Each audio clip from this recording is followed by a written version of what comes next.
I'm on the phone, and all of a sudden I'm looking over, and all of these gang members are clicking up like in a group now, sitting on the thing, just staring at me, and I'm going, I don't give a shit. Then what happened? Did you get beat up? I sure did. It's none of our business. It's none of our business. It's none of our business. It's none of our business. It's none of our business. It's none of our business. It's none of our business. It's none of our business. It's none of our business.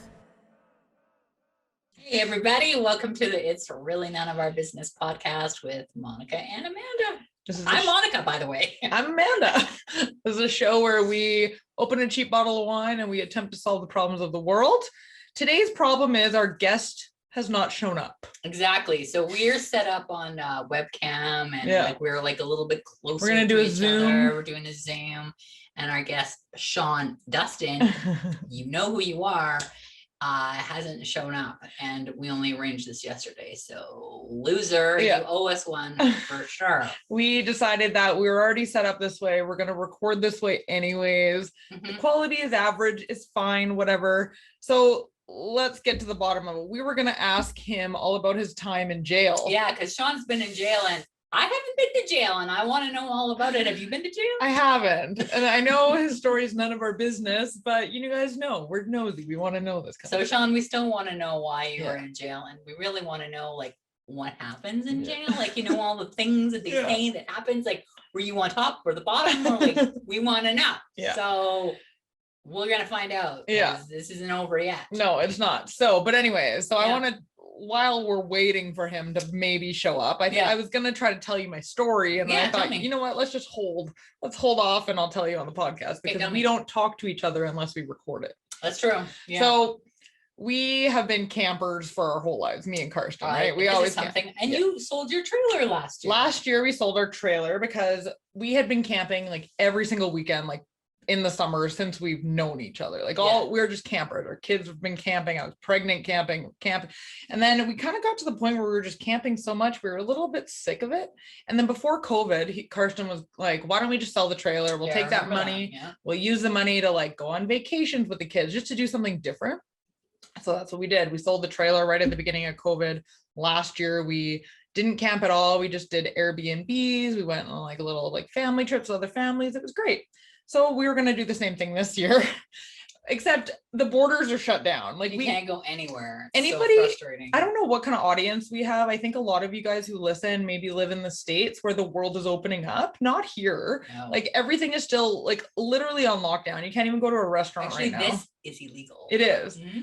So, the borders are closed. Like we were going to go to BC, which is the province right next to us. And who knows what the summer is going to look like. So we have a couple friends who reached out to us and said that they just got a permanent spot at a campground. Wow. With like a trailer or whatever. And they had to cancel the week vacation they were going to go on with us in BC. And we said, okay, cool. Like whatever, we'll cancel. I understand why. And then we're sitting here going, oh, okay, what are we going to do? Whatever. Like we're not campers. It didn't even cross our mind to join them. Well, you are campers, but we are. And then today is Friday. On Monday, she messaged me and said, like, I think you guys should look into this campground. And I'm like, yeah, all right, maybe. So where was it? So it's 3 hours kind of north, kind of by Rocky Mountain House. Never been. Yeah, neither have I. But now we have signed a seasonal lease. We bought a trailer. The trailer is in my alley right now. We're going to fill it up with our stuff like this weekend. So last time you had a trailer, you had a pretty nice trailer. Yeah. Did you get a better deal? Did you get a worse deal? We paid. Should you have sold the trailer? Well, maybe not. Like, but whatever, it is what it is. What we sold our trailer for is what we bought this new trailer for. This trailer is it's bigger. It's a little bit longer. It's nice. It has 3 bunk beds as opposed to 2 or old ones. Like it's a good trailer. It's going to be good. And we like that we can just kind of like park it and not have to tow it around. That's the draw. That's the draw, is that we tow it once, we bring it out there, sit it there, and then we kind of like make it a home over the summer. Okay, so this campground, because I've thought about those type of campgrounds, but they're generally super expensive. Yeah. And then you're stuck to one spot. I'm being the devil's advocate. No, but here. and that was always our thing too, right? And we were kind of like, if it would be best case scenario though, is if you had a bunch of like people that you really liked close by who had kids the same age. Well, that's what this is. Like our good friends who have kids similar ages that they play together, they like each other. We've camped with these people lots. They are literally at the lot right next to us. Oh. So it's a little more than we would have wanted to spend, but we're like, whatever, there's nothing else to do this summer anyways. And it's one summer. If we don't like it, we don't have to renew for next year. And then I wonder if you could just sell it trailer and spot, or how does that Well, work? we only paid to lease the spot for the summer. Yeah. For the summer. So then you have to, okay. So they'll store it for us. You pay a little bit extra, but if we want to do it again next year, then we just store it over the winter. And like, you can still go there in the winter if you want, actually. There's just an additional $500 to go in the winter. So, oh, Sean's trying to get in. Holy shit. Okay, let's let him in. Okay, we got our story in anyway. Look at that. Admit. Oh, hello. Hello. What the hell? You're late. I thought mine said 1:15. Monica? No, that was your original one, which was actually 12:15. No, it's not. I'm going to say it's your fault. Okay. I'm just going with that. It's okay because we had time to talk shit about you for 15 minutes. That's true. Oh, shit. Here I am. Face? Oh, there he is.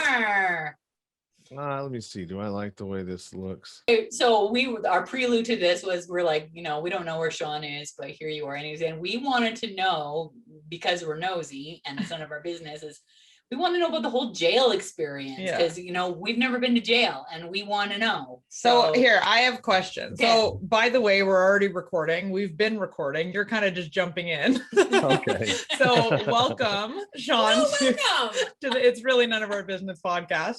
This, everybody, is Sean Dustin. He hosts his own podcast. You want to plug it for a second? Yeah, you can find it. It's called Nowhere to Go But Up. You can find it. Oh, and I have my website up now. So you can go to nowheretogobutupod.com and you can catch me there. All my social medias and different places that I'm on is available there. It's a new thing. It's only took me 2 years to get it.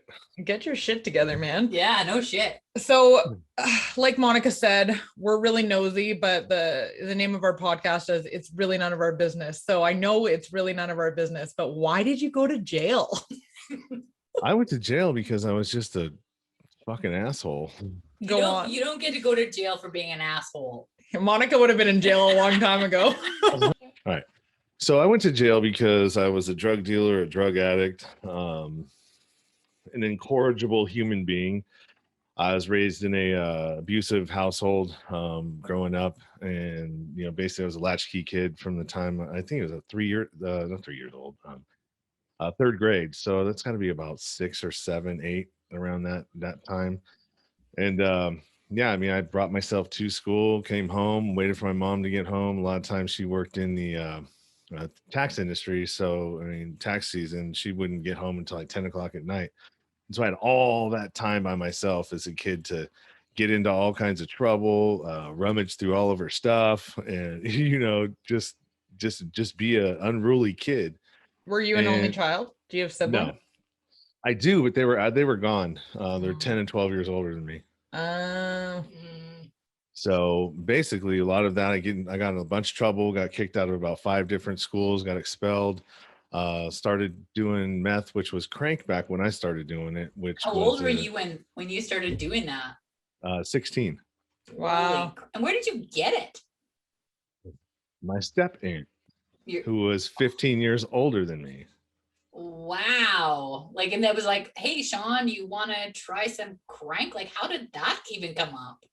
Well, my friends were all doing it and they wouldn't let me do it. And I knew kind of like she was a shady character. And so my dad ended up marrying a lady down the street whose sisters were both like stoners and tweakers. And so I kind of knew. And so my step grandmother lived there too still. So I went down there and started, hanging out and hi, grandma, this and that, and knowing exactly what I wanted to do, which was go down to her room is to hang out with her, and because I knew that I could probably get what I was looking for, and I did.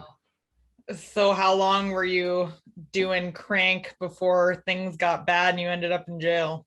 Well, it was a long process. Is So, that expensive? Like, is it something that you needed to steal for to get?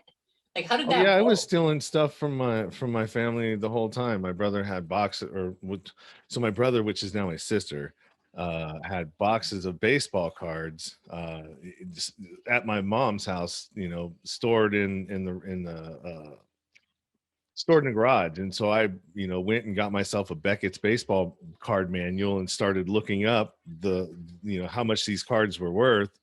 And then I go to the local baseball card shop and I just sell them to the lady, and she didn't care. Wow. And so you'd use that money to go get drugs? Go get drugs or, whatever it was I was trying to do. I'd steal whatever, from my family or my grandparents, or it didn't matter. Yeah. And So so that just, when you're like that, so you're 16 years old and you're doing a lot of drugs, like, isn't there still this little voice inside you going like, man, like, what am I doing? Like, isn't that going on? no, What is going on in your head? I'm just doing what I want to do because I'm a latchkey kid. Like, no, I had no supervision. I had no structure. I had no Everybody around consequences. you, like everybody around you is doing similar things and living a similar lifestyle. So you probably didn't even realize that what you're doing is bad or weird or whatever. You're the same as everyone else. Well, I mean, I knew that I was doing stuff I shouldn't have been doing, but like I said, that the consequences I never had any. So it's like, oh, well, what are you going to do to me? Mm-hmm. You're at work all day. Are you going to put me on restriction? Okay. Yeah. What's that look like? Me taking the phone off the hook so it's busy and going out and doing what I want to do and come back home and put it back on the hook. Yeah. I was on the phone. What are you talking about? Yeah. So tell us kind of how it all ended up with you in jail, because that's what we really want to know about. So yeah, there was a long period. So I started selling drugs probably in the mid 90s, 2000s. I moved to Vegas with a stripper and my first daughter's mom, and things didn't work out there. Lost my parental rights to my daughter. Started going off the deep end. Made a move to Phoenix, Arizona. That didn't work out for about 6 months there. Came back, got involved with another stripper and started working at a strip club. And so the whole time I wasn't doing meth this whole time. It was just, there'd be periods of time within an 18-year span where I would get off of it, start to do okay, and then I'd fall back off. And on and off of meth. And so what ended up happening, addiction level there, if you're on and off, then you're not like truly addicted. well, no, it is, because I keep going back to it. So it's like I'm trying to do good, but it just, something keeps pulling me back. So when I met this girl at the strip club that I was working at, it had been about a year and a half that I hadn't been doing it. And when I went over to her house for the first time, the very first time I went to her house, I knocked on the door. She said, "Come in." I opened it up, and she was rolling a pipe, smoking meth on the couch. Oh no. And I was just thinking to myself, walk away, walk away, walk away. But I was walking right to her, and I took it, and there it went. And Yeah. so from that point, I got really, really heavily involved, started dealing with some people, selling ounces, and just doing a bunch of different criminal activities. Had an enterprise that I started, doing smash and grabs and burglaries. I wasn't doing them, but I was employing people to do them and paying them in drugs. And so from that point on, I ended up getting involved with somebody who got in trouble, and he turned me over to a confidential informant. I made 5 controlled buys, so I sold to an undercover cop 5 times, and they were surveilling me. And when they finally came in, they had the SWAT team come and raid my house. So they brought in flashbangs and concussion grenades and all this other stuff. I mean, there's a whole other big thing that came from that. They came in, they blasted the house up. They arrested me. They didn't find any of the drugs. They found, what they did find though was I was, counterfeiting $100 bills. I had so much equipment in there that I had bought from people stolen equipment. But the thing is that nobody ever reports that. Like when you buy new things, nobody ever registers their stuff anymore. So like I had all this stuff and I never got in trouble for it because it was never reported stolen. Oh, They couldn't prove it because they didn't register it. were you So like the kingpin? Like, were you, did you have like a partner, or were you the main man, or did you just happen to be mixed up in like a bigger scheme? no, I wasn't the kingpin. I was just I happened to be if I was the king of anything, it'd be the king of dipshits. To be honest with you, and it was only because I always hung out with people that I had just a little bit more than. So Mm, like if I was around a bunch of people, I'd be the guy that had the car and no one else did. You know what I mean? So I Yeah. would always have control over the people below me.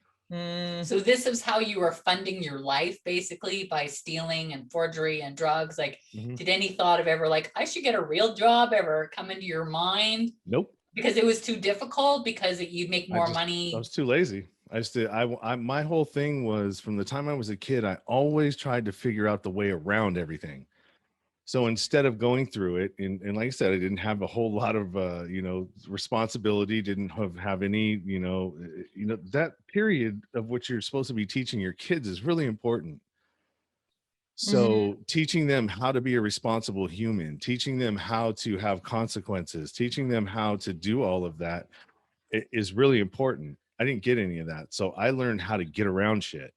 And so even today, I'll look at different things and I'll see weaknesses that I could exploit if I wanted to. And I don't do it anymore. But I mean, the first thing that comes to my mind, that's what it is. And so, I mean, that's just the way it's always been.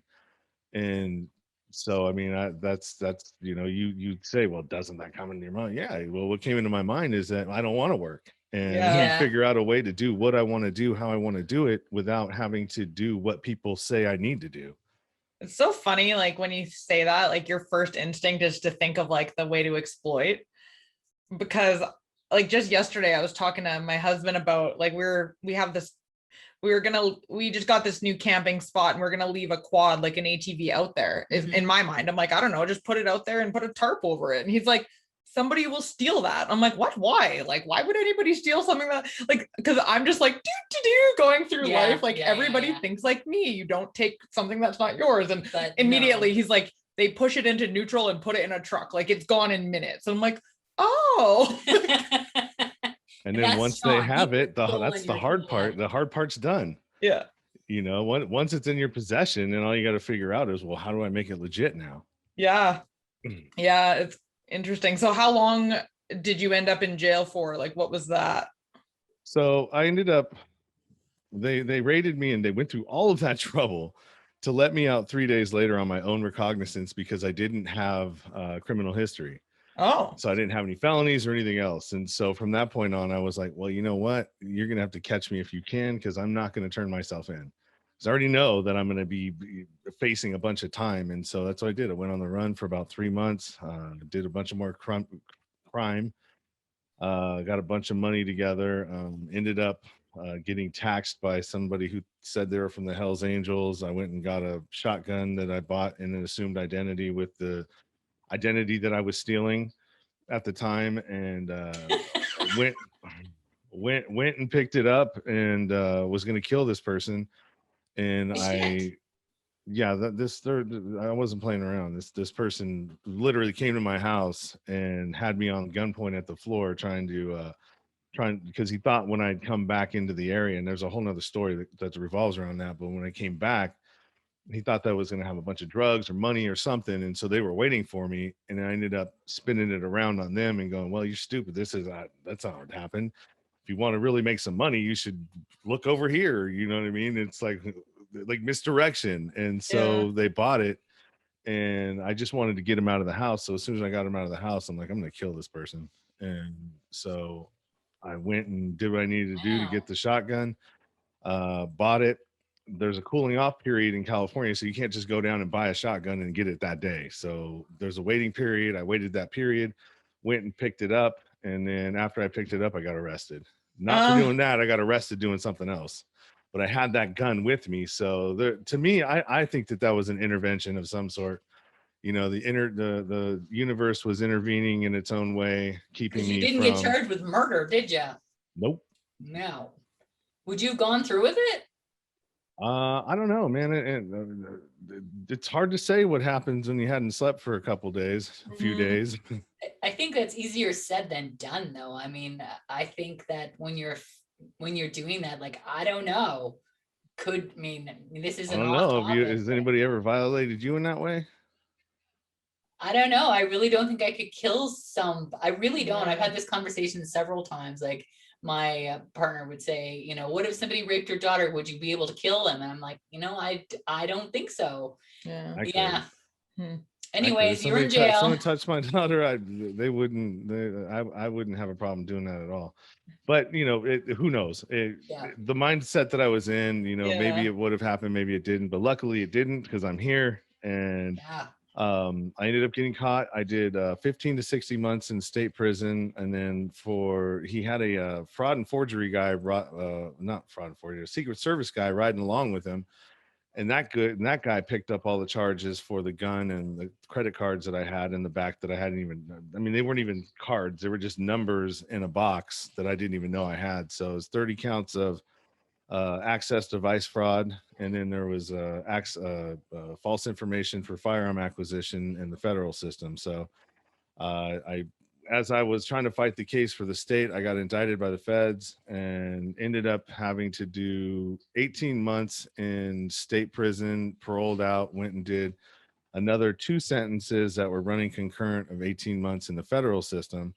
Got out in 2006, started doing okay, got into a union, got with the union I'm in now, got into doing that. And in 2008, the financial crisis hit, but I'd already started finding meth again, found some people that I'd lived with. So I went back to my mom's house in Pinole. So I knew, you know, where I grew up, I knew who were the tweakers and who weren't. And so I went and found it again, and then had gotten married at some point in between there. And this is 2006, 2008 is when that happened. Went AWOL for my marriage for 3 months and started just doing crime hardcore. So I learned how to get credit card numbers from the dark web, knew how to print credit cards, like from a blank piece of white plastic with a stripe on the back, printing the front, like the cards that you have. I was doing the exact same thing. I was embossing them, was tipping them, was doing all the stuff from the stuff on the back, the holograms, making the IDs to go along with it. You hadn't learned your lesson. Like, jail must obviously. I wasn't done. Bad. No, I wasn't done. And I was on federal supervised release doing all of this. So, I mean, I was literally on parole doing this. Why? And so, because I wasn't done. I knew that this was out there. Yeah, I knew that this was out there. And like, all right, this is what I wanted to do. And once I get on drugs, man, once I get on meth, it's over. Yeah. The factor of you're harming somebody is gone, because there's nobody that who are you, like in my mind, it was like, who am I harming? I can't see them. I don't know them. Yeah. And usually the credit card companies will stop all the activity before the owner even knows. Mm-hmm. And I mean, my justification is, you know, these credit card companies and corporations are screwing everybody every day. That's what Monica says. She wants to rob a bank. That same reason. You guys are the same. You're kindred spirits. You know, so I was like, I literally thought, well, fuck them, man. I mean, they're constantly screwing everybody over. So I don't feel bad about what I'm doing. Yeah, you put some people, you know, there were some things that we did when we got access to some numbers with PIN numbers and debit cards. That was a little bit more difficult to prove, but we never used numbers from our area. We used them from somewhere else all the time. That way they could say, well, how am I going to be in 2 places at one time? Mm-hmm. You know what I mean? Yeah. So you didn't feel like you were actually victimizing anybody. You were victimizing the credit card company. So who cares? Yeah, and when you're on drugs, you need some sort of justification, right? Well, I can see even not being on drugs making that justification. Yeah. Last time we talked, she had the same idea. No, I just said if I had a superpower, I'd like to be invisible so I could go into a bank vault and take all the money and just take it home with me because it doesn't hurt anybody. Well, I said I'm not a thief, and she goes, "It's a bank. Who cares?" That doesn't count. Stealing from the bank does not count. That's my thought. Well, I mean, it's not real money, anyways. It's paper. It's paper, but I mean, they just create it at will. Yeah. So did you get caught for that and end up back in jail? I ended up doing 2 violations. One time I got a dirty and had to go do a no. What did I do? Yeah, I got a dirty UA, I think, and then I had to What? No, that's not what happened first. What happened first was I got caught for doing these credit card things in action. And so I got arrested for doing that. And I had a PO, and she was a female. And so I was able to, start crying. Oh my God, I can't believe I did it. I've got issues. I got a problem. Blah, blah, blah. Doing what I would normally do. And she bought it, and she says, okay, well, we'll give you a 90-day drug treatment center. And so I went to do that and got kicked out of that, like with 9 days left to complete, but I didn't piss dirty, which I was completely dirty. And that's a whole nother story. So you borrowed somebody else's? No, I would go around with synthetic urine. Oh, who doesn't carry that with them? Yeah. Well, if you're in danger of having to take a drug test and being dirty, that's the smartest thing you can do. Where do you get that? Online. Dark web. Huh. Online. You get that on the intraweb. Duh. So I want to know what it's like being in jail. Like when you got to jail, how old were you when you went to jail for the first time? I was 18 when I went for the first time. Ooh, so what's that like being an 18-year-old kid? Scary. Walking into a prison, like what's that like? It's scary. What do you think it's like? But you're trying to be a tough guy too? Like you can't show your fear. It's not, you're not trying to be a tough guy, but you're not trying to show fear, but you're still scared. You're looking around at everything. You're watching everything. You're like all your sentencers are heightened of what's going on and like who's around, and like you literally have hustler, to be right. So then do you join with a group or try to affiliate with somebody to protect you? Like how does that work when I've watched too many movies, so tell me what's going on. Yeah, well, I tried to when I first I'd been to jail before. None of that really was nothing. So like 2 weeks here. So I mean, you don't even really get a chance to get used to it. You're just sort of seeing like a kid with your eyes wide open going like, holy shit, who's a killer and who's not. You don't know.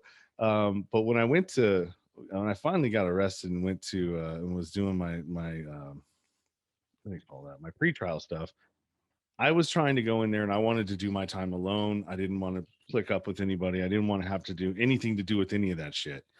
And it just doesn't work that way. I ended up getting into an altercation with a guy on the yard. I slapped him in the back of the head for something, and he was a gang member. And as soon as I came in, I had a telephone call. So everybody just like got really quiet when this happened. He didn't do anything to me right in front of everybody when he could have. And he just kind of went about his business, and everybody went about their business. And I had a phone call that I had to go make. I'm on the phone, and all of a sudden I'm looking over, and all of these gang members are clicking up like in a group now, sitting on the thing, just staring at me. And I'm going, oh, shit. That's scary. Oh. Then what happened? Exactly. Did you get beat up? I sure did. As soon as I got off I was trying to prolong this phone call forever. And then as soon as because you only get a certain amount, and it hung up. And I don't even think that it hung up before that. I think I was just sitting there on dead air, just going, shit, what am I going to do? And I hang it up, and I'm like, fuck, all right, dude, you're just going to have to get it over with. There's nothing you can do about it. And so I walked up the stairs, 4 of them followed me. And I walked into my cell, and it's a 4-man cell. So there's 2 bunks on one side, there's 2 bunks on another side, and then there's a walkway in the middle. I ran in there real quick, and they follow right behind me, and I jumped in between that so they couldn't get around me without having to climb up, and I can throw them down on the ground if I had to or whatever. But we started fighting, and they ended up getting around me. And so I was like, well, this is what I'm going to do. So, because if they fuck my face up, then I'm going to get sent to the SHU, because they're going to ask me what happened. The guards are going to want to know what's going on. I'm not going to tell nobody. So they're going to remove me from the population. And I didn't want them to be able to do that. So I just I covered up and went into a ball and covered my face and just let them go to town on my back and my ribs and everything else. And then I walked, and then it was lockdown time. And so they took off. And then the next time we came out, it was chow time. And so nobody expected me to come out of my cell. And I was like, fuck that shit. You guys had 4 of you and you couldn't get the job done, huh? And so I walked out and looked right at him, looked at the whole table full of them, and just kind of called them all out and in front of everybody. And that was kind of the end of that. And I think something big went down, and they ended up locking the whole unit down. And they were on the bottom and I was on the top. And the reason why there were so many of these gang members there is that INS had a contract with that particular facility. So all these immigration holds were being held here. And they were all from Southern California, which are Sureños, which are Southsiders.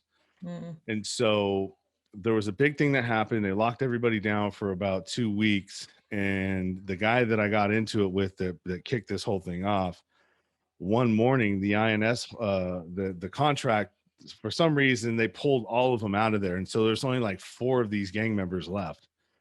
And the guy that was there, and I heard this. And so I'm like, I called down to him like, hey, Cartoon, all your buddies are gone. What are you gonna do now, buddy? When we get let out, it's over for you. And he rolled himself up and changed units. So they're fucking cowards, man. Where are all the guards when you're getting your ass kicked? Like, nobody is like, do they know it's happening? No, I mean, if they heard it, they would come in and, because that's an opportunity for them to kick somebody's ass, right? They're always looking for that reason. But I mean, for the most part, as long as, people they're not paying attention that much. Isn't that their job to pay attention? Well, isn't jail meant to rehabilitate people? You mean jail, the system's broken? Breaking news. No, the system is working perfectly. That's the misconception. People think that these systems are all broken, but they're not. They're working exactly how they're designed to work. Yeah. So it ain't to help people. The design is broken. No, whatever you want. Depends who you ask, right? I mean, if you ask the US government, they're like, oh no, it's working perfectly. We're making money. Everybody's happy. Yeah. But if you ask the people, are they being rehabilitated? The answer is no. Yeah. Nobody is going out of jail and now you have a career because they've taught you how to become a welder or a mechanic or like that doesn't happen. Like that's what should be happening in jail is they should be rehabilitating people. They should be giving them life skills so that they can go on and become somebody, but instead they make it so that they'll be right back in the door in a few more weeks. Yeah. So how did you keep your ass from going to jail again? Like, what went on in your life so that you just didn't become a repeat offender? I stopped using meth. Oh, that's yeah. I mean, that was really the game changer right there, because every time that I tried to use that drug so many different ways, and no matter what I did with it, it always ended up with me having nothing. And and it's not because I was like spending money on the drugs. It was because it was I would just make dumbass decisions and end up like I mean, if you 3 times I've started from zero, which is like having nothing and then having to rebuild my life. That's so I mean, hard. that's 3 times, and then I've almost died 5. 3 of them are from drug overdoses. 1 of them was from a substance induced vehicular accident, and the other one was when I got arrested during that raid. I had a gun in my hand, but they didn't see it, and I saw them before they saw me, and I ditched it behind the TV, or else if they would have seen me, they'd have just opened fire on my ass. Wow. And so it was, and I didn't get caught with that gun because they were pissed at me when they came in, because my house was near Nellis Air Force Base, and so it had double pane glass windows, and I tinted the inside of the inside pane. So when they went and shot a flashbang in from the front, it bounced off of it and it bounced onto them and it blew up on them, which made their police dog bite them. So when they came in, they were pissed, and so I was mouthing off, and they picked me up while I was hogtied, and they like literally like a battering ram with my head into the big screen TV, and it pushed it up over the gun. So I saved myself 5 years by being a smartass. Huh. So now, how long have you been kind of living the good life? No drugs, no criminal activity. Well, so that was 2010. I stopped doing all of that. 2000. I think I got on a pill addiction after I started playing adult slow pitch softball, which is what really would save my life, because it kept me away from the people that I was trying that were dragging me down. It gave me something to do with my time instead of thinking about all the other things I could be doing. I got into a 12-step program, got hooked on pills for 7 years, but it didn't wreck me. What I kind was of still pills? well, I started out with Norco 5 milligrams, and I graduated when I stopped, I was up to Percocet 10s, and I was taking like 10 of those a day. So I was at a point where I was buying like an extra 500 a month, and That's taking hard to get those. off. That's hard to get off, isn't it? It sure as hell was. But I had done it tons of times. I'd done it a bunch of times where I went through the withdrawals, I like weaned myself down, went through the withdrawal symptoms, and once, maybe it was like a week and a half for me to get my prescription, which would have been like, dude, you already went through it. Why would you go and start that again? And I would go and do it again. Did you And have so like a moment in your life where you're like, fuck it, like enough of this, enough of this, I don't want to live like this anymore? Did you have one of those moments? I mean, so from 2010 all the way till maybe I would say 2.5 years ago, because that's when I stopped doing the pills, was 6 months before I started the podcast. The podcast has been going for 2 years this May.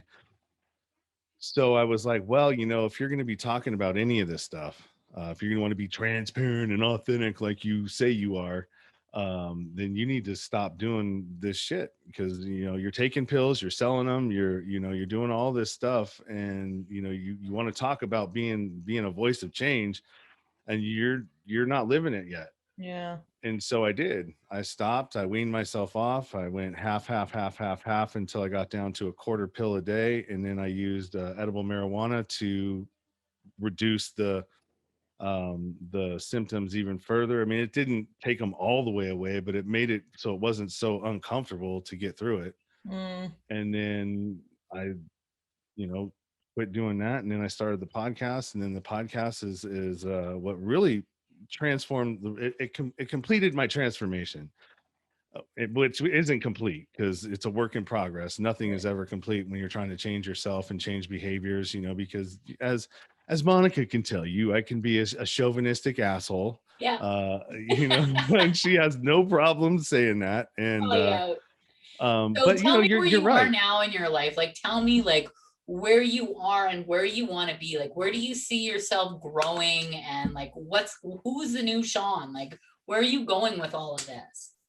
So the new Sean it was spurred by my daughter, who you just seen here. And I was, not only was I all of these other things, but I was also a very abusive person.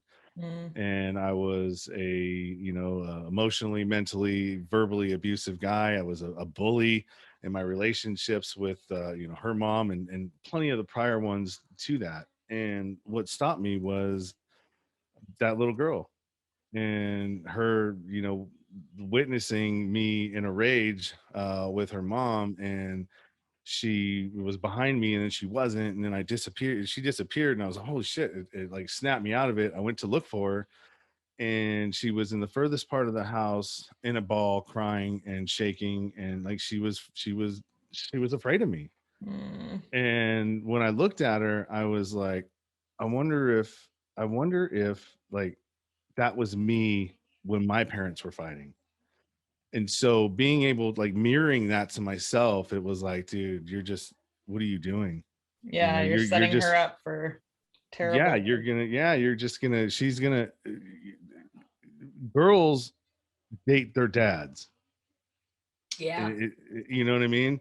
Yeah. And so I'm like, dude, you're just setting her up to think that this is normal behavior. So if she ever gets into this 20 years down the road, she's just gonna go, oh, well, my parents used to do that. It's normal. Yeah, it's normal. Yeah. It's not normal. Good for you for recognizing that, like, it's early. It's the role modeling thing. We don't even realize what kind of a role model we are, even as far as relationships to our kids, because they see that as, well, mom and dad fight, or mom and dad do drugs, and like, well, that's the type of partner that I'm going to look for too, because they don't even consciously do it. It just it's comfort. Like, I'm comfortable with this, right?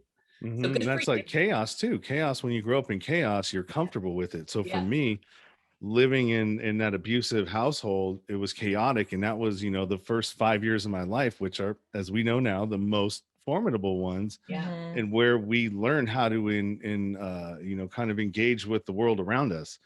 And so I would constantly self-sabotage myself, even when I was successful and having periods of success. I would burn the house down, because it was like, I don't know what this is. Yeah, this can't be good. Well, I think the psychology behind that is when you're so young and you're used to chaos, then if you don't have that chaos, then you will create it, because it's what you know, and it's easier to deal with the current chaos than the anticipation of chaos later, because otherwise you wait for it. So if you just create it, you can cause yourself to go, okay, I'm good, this is it. And so that's obviously what you were doing and recreating over and over. So, like, kudos to you for figuring that shit out and not doing it again to your daughter, because that's fucked. Yeah. And so, I mean, that's really where it all came from. And then talking about it, and having the conversations and not being afraid to admit, like, I was not a good dude. I was kind of. Are you a good dude now? Oh yeah. I mean, I'm not going to say I don't ever get upset, obviously, but I just don't get upset in that same way. Yeah. I find different ways to deal with it. I'm not going to say that I'm perfect, because I'm not. One day you'll be more like me and be perfect, but until that time. So I can always strive to be like you, Monica. You obviously have addictive personality and addiction issues. What does life look like now? Like, are you able to drink alcohol? Like, do you just avoid everything, or?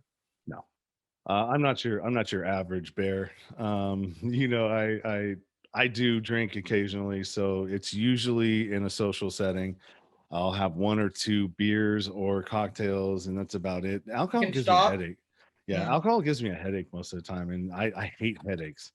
And so I know that that's there. And so most of the time I'll say no, but there are some situations where I just don't even want to deal with because, I'm sure you've been in social situations where people don't drink, and then people have an attitude towards them like, oh, you think you're better than us, for sure. Why aren't you drinking? Why aren't you drinking? What are you, fucking better than us? Yeah. You know what I mean? And I just don't want to deal with that. So, and then I do microdose THC daily. Okay. So I take 5 milligrams of edible, I think it's ghee butter now, and with my coffee, and it doesn't get me high, but it gives me all the benefits that I feel, puts me in a good mood, and makes my day just a little bit better. Perfect.